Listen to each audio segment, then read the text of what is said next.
Mistrust against journalists in my country has been growing. Criticism is increasing.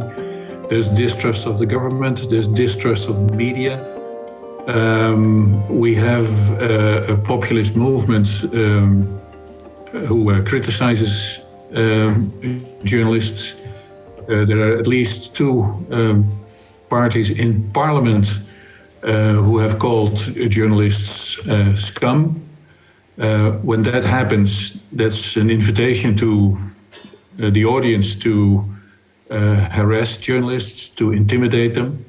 People are forgetting how dangerous could be the work of journalists, because I think that atmosphere a little bit changed after the election, because Igor Matovič and Olano always used the topic of journalist protection in election campaign, but then when he took power, he maybe couldn't accept criticism in media during the pandemic crisis, and started to attack journalists as, for example, Mr. Fico used to do. There have been substantial threats and actually attempts at assaulting journalists and their offices. There has been one attack with, mind you, a rocket-propelled grenade on an office of a publication. There's been an arson attack at a daily newspaper. There's been an arson attack at the home of a journalist.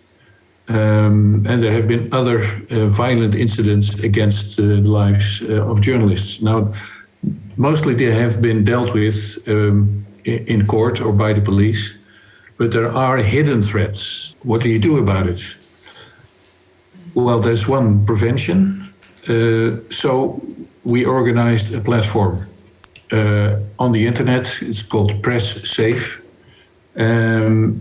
We organized a small desk with a staff of one, and we asked all journalists to report incidents, so we could monitor what was going on and to find out what kind of incidents and how best to prevent them or how best to fight against them. So this resulted in courses, training, online education, awareness within the community, awareness within the public. So that's the prevention part. And there's the repression part as well. So we talked to the political body, to the prosecution, and we got them to increase, even to double the sentences for those who were attacking journalists.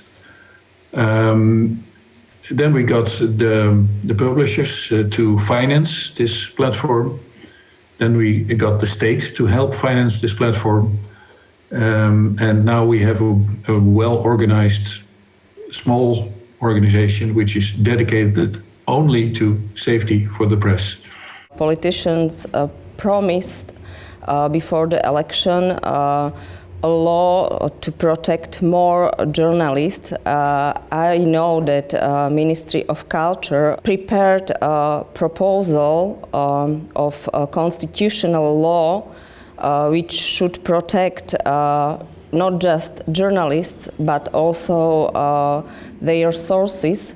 But I heard, I don't know if it is true, but I heard that Mr. Matovič put this proposal on the ice.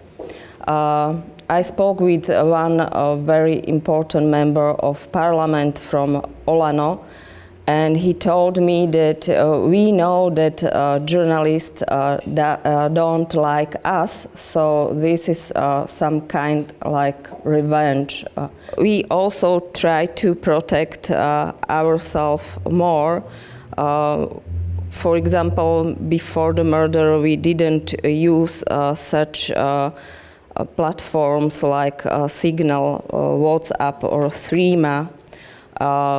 we installed into our computers encrypted systems. So there is a lot what we try to do for our protection. How can we regain the trust of public in this situation that we are in now? Well, the short answer is be responsible, be transparent, acknowledge your mistakes if you made them, and correct your mistakes. Don't be a hero, don't pretend to be a hero, don't pretend to be a know-it-all, but try to remain as factual and as honest and as close to the truth as you can possibly be.